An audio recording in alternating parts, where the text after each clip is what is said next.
Bima dan Elena, pernikahan kontrak, bab 31. Bagaimana? Sudah dapat yang saya minta? Tanya Bima kepada Sam dengan tubuh yang bersandar di tepi meja kerjanya. Jemari tangan kiri pria itu mengetuk-ketuk permukaan meja, sedangkan tangan kanannya dimasukkan ke dalam saku celana. Dengan santun, Sam menyerahkan map berisi laporan pengintaian kemarin kepada Bima. Bima tersenyum menerima map coklat itu.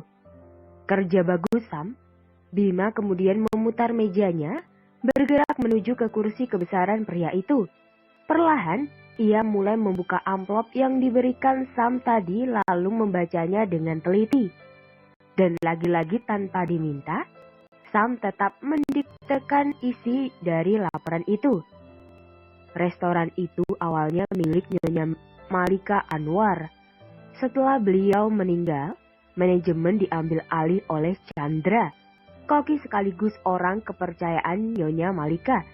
Dan omset keuntungan restoran tetap diberikan kepada Nona Elena setiap bulannya. Tapi, 2 tahun lalu, Tuan Teguh Lesmana menculik Chandra dan memaksa Nona Elena untuk menembusnya dengan menukar Chandra dengan restoran milik ibu Nona Elena. Mau tak mau, Nona Elena menurut dan menyerahkan restoran peninggalan ibunya demi menebus nyawa Chandra. Setelah insiden itu, Chandra menghilang dan semua karyawan yang tetap setia kepada Nona Elena dipecat semua oleh Tuan Teguh. Di mana Chandra sekarang? Di kota A. Sepertinya dia mendirikan restoran baru miliknya sendiri setelah dia meninggalkan kota ini. Bima bangkit dari kursinya dan melangkah mendekati Sam. Tepat di depan Sam, Bima berhenti dan menatap Sam tajam. Apa ada yang kamu rasa janggal, Sam? Sam masih menundukkan pandangannya, tak berani untuk menaikkan pandangannya ke arah bosnya. Bagi pria berkepala pelontos itu, posisinya harus selalu lebih rendah dari bosnya. Tatap saya jika sedang berbicara, Sam. Suara bariton Bima terdengar kembali. Ragu-ragu Sam mendongak, menyetarakan pandangannya dengan pandangan Bima. Bima tersenyum hangat dan menepuk pundak Sam ramah. Begini lebih baik. Kan sudah kubilang, jangan terlalu merendah di depanku, Sam. Kini Bima sudah mendaratkan bokongnya di sofa panjang yang disiapkan khusus jika ada rapat pribadi atau kolega bisnis yang berkunjung di dalam ruangannya. Lelaki jangkun itu menyilangkan kakinya dan menaikkan satu lengannya di sandaran sofa. Maafkan saya, Tuan Muda, jawab Sam malu-malu. Jadi seperti yang saya katakan tadi, apa kamu menemukan sesuatu yang janggal tentang kasus ini? Sam mengusap tengkuknya dengan sedikit gelisah. Ada keraguan yang Bima tangkap dari gestur tubuh Sam. Sebenarnya, ini hanya hipotesis saya saja, Tuan Muda. Jadi saya tidak yakin apa ini benar atau tidak. Katakan, saya ingin dengar. Sam meneguk ludahnya sebelum mengungkapkan kecurigaannya. Saya rasa Chandra dan Tuan Teguh bekerja sama untuk membuat restoran itu menjadi milik Tuan Teguh. Alasan kasus ini tidak tercium kepolisian dan mengapa Chandra tiba-tiba saja menghilang dan mendirikan restoran setelah pergi, saya rasa karena keduanya punya hubungan khusus. Tapi, saya belum bisa memastikan hal itu tanpa seizin dari Tuan Muda. Karena bisa saja saya terlibat kasus hukum kali ini. Tidak usah khawatir, Sam. Kalau kau terlibat kasus hukum, bukankah saya ada di belakang kamu? Kenapa harus takut? Sam menatap Bima tak percaya. Apa sebegitu percayanya pria ini terhadapnya? Apa Bima tidak pernah berpikir jika Sam bisa saja memanfaatkan keadaan dan mengkhianatinya? Saya hanya tidak ingin mempermalukan Tuan Muda, jawab Sam yang dibalas dengan tawa ringan oleh Bima. Ayolah, itu tidak lucu sama sekali. Jadi apa rencanamu? Sam segera mendongak menatap Bima dengan antusias. Jika berbicara rencana, Sam selalu memiliki sejuta ide untuk mendapatkan apa yang diinginkannya. Saya ingin menemui Chandra langsung. Maksudmu, kau ingin ke kota A? Begitu. Sam mengangguk mantap. Benar, Tuan Muda. Bima nampak berpikir sebentar sebelum menjentikan jarinya. Oke, saya ikut. Senin depan kita berangkat. Saya kebetulan ada rapat juga di sana. Baik, Tuan Muda. Akan saya siapkan semua yang dibutuhkan sebelum keberangkatan kita. Tidak perlu, biar Okta saja yang menyiapkannya. Kau cukup mengurus orang-orangmu yang akan kau ikut sertakan dalam masalah ini. Soal biaya, masukkan ke dalam tagihanku. Sam kembali mengangguk. Baik. Suasana terasa canggung sejak pertama Elena memasuki kafe ini dan duduk tepat berhadapan dengan pria di hadapannya.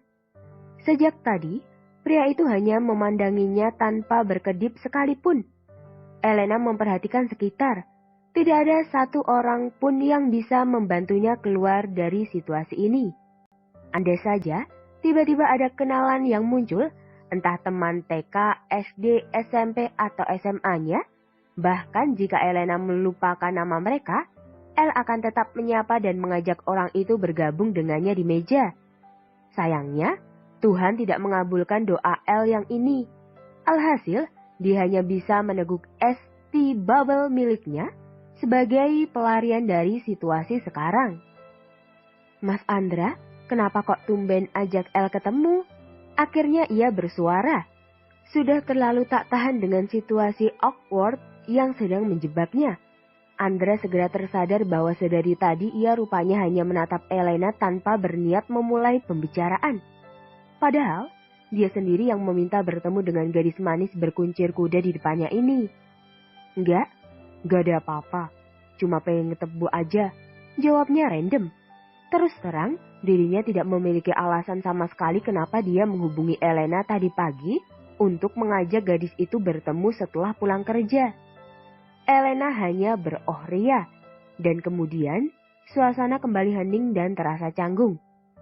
El, Bima gimana? Dia baik sama kamu? Tanya Andrea lagi. Baik kok, jawab Elena singkat.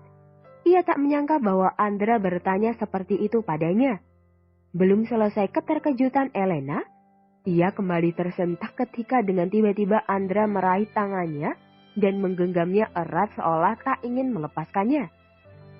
Kamu gak lagi bohong kan? Refleks Elena menarik tangannya, membuat raut wajah kecewa muncul di wajah Andra. Maaf mas, gak enak dilihat orang. Elena berusaha menjelaskan tanpa berniat membuat Andra tersinggung. Masih dengan keadaan menelan kekecewaan, Andra berusaha menguatkan dirinya. Ia menarik nafas dalam dan menatap Elena lekat. El, ada hal yang mau aku katakan ke kamu. Apa? Tanya Elena penasaran. Aku jatuh cinta sama kamu. Dek, jantung Elena terasa mau copot sekarang. Bagaimana bisa sepupu dari suaminya mengatakan hal yang mustahil begini? Cinta katanya. Elena rasa mungkin kupingnya yang bermasalah. Maksud Mas Andra gimana? Tanya Elena ragu. Ia benar-benar meragukan indera pendengarannya sekarang. Iya El, aku jatuh cinta sama kamu dari pertama kita ketemu di VFC dulu itu. Aku udah mau bilang dari awal, tapi semuanya terlambat. Kamu justru nerima lamaran Bima lebih dulu. Mata Andra mulai berkaca-kaca. Elena yakin, jika dia berkedip, maka air matanya pasti sudah tumpah sekarang. Jika Elena boleh jujur, dirinya sangat terharu dengan ungkapan cinta Andra. Karena sejak pertemuan keduanya dengan Andra, Elena merasakan ada hal yang sedikit berbeda yang ia rasakan terhadap pria itu.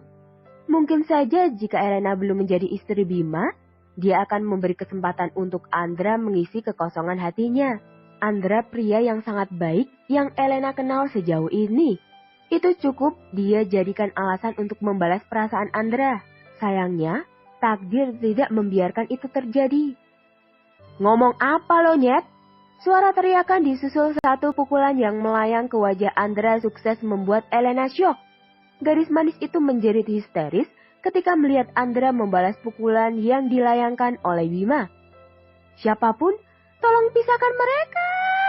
Teriak Elena panik. Air matanya mulai mengalir karena khawatir.